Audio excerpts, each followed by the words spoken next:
देवशयानी एकादशी पर श्री हरि विष्णु को चढ़ाएंगे फूल। जीवन में आएगी सुख समृद्धि और खुशहाली। नमस्कार दोस्तों, कैसे हैं आप सभी। उम्मीद करती हूँ सभी स्वस्थ होंगे। दोस्तों, आप सभी का आप ही के चैनल प्राचीन उपाय में स्वागत है। अगर चैनल पर पहली बार आए हैं तो प्लीज़ चैनल को सब्सक्राइब करें ताकि वीडियो की नोटिफिकेशन समय समय पर आपको मिलती रहे। तो चले चलते हैं वीडियो की तरफ। भगवान विष्णु की एकादशी तिथि पर खास पूजा की जाती है। वहीं एकादशी तिथि पर कुछ विशेष फूल अर्पित कर आप अपनी जिंदगी को खुशियों से भर सकते हैं।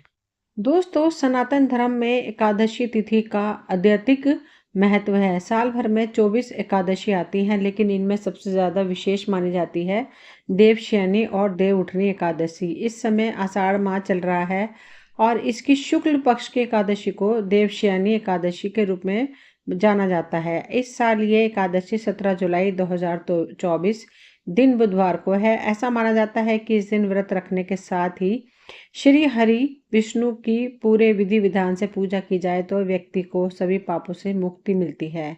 इसके अलावा इस दिन यदि आप भगवान विष्णु को कुछ विशेष फूल अर्पित करते हैं तो आपका जीवन सुखमय हो जाता है। कौन से हैं वो विशेष फूल, आइए मैं बताती हूँ। दोस्तों, पहला है गेंदे का फूल। यह सामान्य तौर पर किसी भी घर में मिल जाता है। यदि घर में नहीं तो बाजार में भी आसानी से मिलता है। यह भगवान श्री हरि विष्णु को जरूर अर्पित करना चाहिए। यदि आप इसकी माला बनाकर अर्पित करें तो आपके जीवन में समृद्धि आएगी। दूसरा है कमल का फूल। कमल का फूल देवी लक्ष्मी और श्री हरि विष्णु दोनों को ही पसंद है। इसे आप भगवान विष्णु को अर्पित कर अपनी मनोकामना भगवान से कहें। ऐसा करने से प्रभु प्रसन्न होंगे, आपके जीवन में खुशहाली आएगी और आपकी मनोकामना भी पूरी होंगी। तीसरा है शंख पुष्पी का फूल। देवशयानी एकादशी के दिन यदि आप भगवान विष्णु को शंख पुष्पी का फूल अर्पित करते हैं तो आपको सभी प्रकार की बाधाओं से मुक्ति मिलती है, क्योंकि यह फूल विष्णु जी को बेहद पसंद है। आपके घर में बरकत भी बनी रहती है। दोस्तों, देवशयानी एकादशी के दिन आप ये 5 कार्य करें। इस दौरान विधिवत व्रत रखने से पुण्य फल की प्राप्ति होती है और व्यक्ति निरोगी होता है। पहला है। दूसरा है, इस दिन प्रभु हरि की विधिवत पूजा करने और उनकी कथा सुनने से सभी तरह के संकट कट जाते हैं। इस दिन तुलसी और शालिग्राम की विधिवत रूप से पूजा और अर्चना करने से जीवन में शुभ होता है। तीसरा है ये। चौथा है, इस दिन चावल, प्याज, लहसुन, मांस, मदिरा, बासी भोजन आदि बिल्कुल ना खाएं। पांचवा है, इस दिन देवशयानी पौराणिक कथा का श्रवण करें, इससे पुण्य प्राप्त होता है। देवशयानी एकादशी का व्रत करने से सिद्धि प्राप्त होती है। यह व्रत सभी उपद्रवों को शांत कर सुखी बनाता है और जीवन में खुशियों को भर देता है। एकादशी के विधिव्रत व्रत रखने से मृत्यु के बाद मोक्ष की प्राप्ति होती है। इस व्रत को करने से व्यक्ति की सभी मनोकामनाएं पूरी होती। इस व्रत को करने से शारीरिक दुख दर्द बंद हो जाते हैं और सेहत संबंधी लाभ मिलता है। देवशयनी एकादशी के दिन तुलसी के पेड़ के पास घी का दीपक जलाएं। इसके साथ ही तुलसी माता को लाल चुनरी अर्पित करें और आरती करें। ऐसा करने से दाम्पत्य जीवन में खुशहाली आती है और जीवन साथी के साथ प्रेम सदैव रहता है, बढ़ता है। यदि आप कारोबार कर रहे हैं और अपने बिजनेस में तरक्की चाहते हैं तो देवशयनी एकादशी के दिन स्नान के बाद सूर्य देवता को जल अर्पित करें। इसके बाद विष्णु जी की पूजा के सामने कुछ सिक्के रखें और पूजा के बाद उसे लाल कपड़े में बांधकर अपनी तिजोरी में रखें। ऐसा करने से आपको बिजनेस में अपार सफलता मिलेगी। सुख शांति के लिए देवशयनी एकादशी के दिन स्नान के बाद भगवान विष्णु की पूजा करने के बाद भगवान को केला मिठाई का भोग लगाएं। ऐसा करने से भगवान विष्णु प्रसन्न होते हैं और जीवन में सुख शांति बनी रहती है। परेशानियों को दूर करने के लिए यदि आपके जीवन में कोई समस्या चल रही हो तो आप देवशयनी एकादशी के दिन भगवान विष्णु का केसर युक्त दूध से अभिषेक करें। ऐसा करने से श्री हरि की कृपा से आपके सारे संकट पल में दूर हो जाएंगे।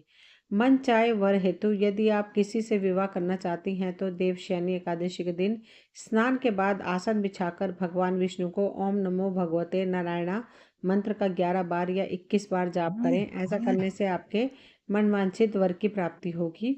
एकादशी के दिन दान देना बेहद शुभ और मंगलकारी माना जाता है। दान एक ऐसा कार्य है जिसके जरिए हम न केवल धर्म का पालन कर रहे होते हैं बल्कि इसके प्रभाव से अपने जीवन की तमाम परेशानियों से भी निकल सकते हैं।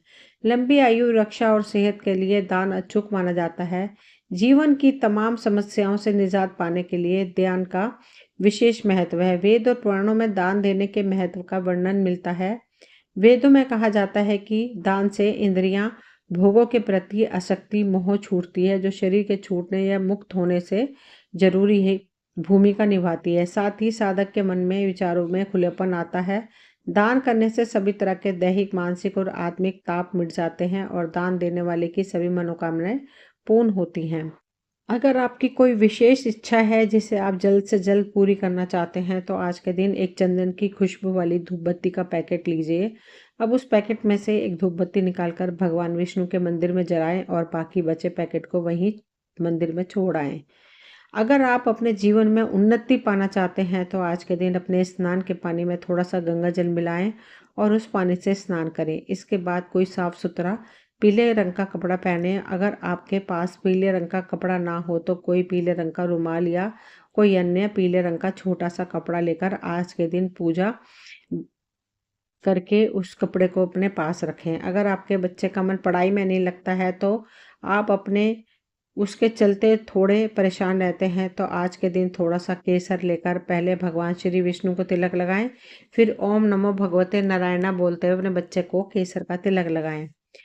अगर आप अपने करियर की बेहतरी चाहते हैं और अपने आप को एक ऊंचे मुकाम तक देखना चाहते हैं, तो आज के दिन भगवान विष्णु को माखन मिश्री का भोग लगाएं और श्री विष्णु की मूर्ति या तस्वीर के आगे बैठकर श्री हरि राम का नाम 108 बार जाप करें। अगर आप अपने बिजनेस में बढ़ोतरी चाहते हैं, तो आज के दिन किसी ब्राह्मण को आदर सहित घर पर आमंत्रित करें और उन्हें अच्छे से भोजन कराएं। साथ ही अपनी इच्छा अनुसार कुछ दक्षिणा भी दें। अगर ब्राह्मण भोजन के लिए समय घर पर ना आ सके, तो एक थाली में भोजन निकालकर अगर वो स्वीकार कर ले तो उनके घर पे आएं और वहीं पर उनके पैर छूकर आशीर्वाद लें, कुछ दक्षिणा भी दें।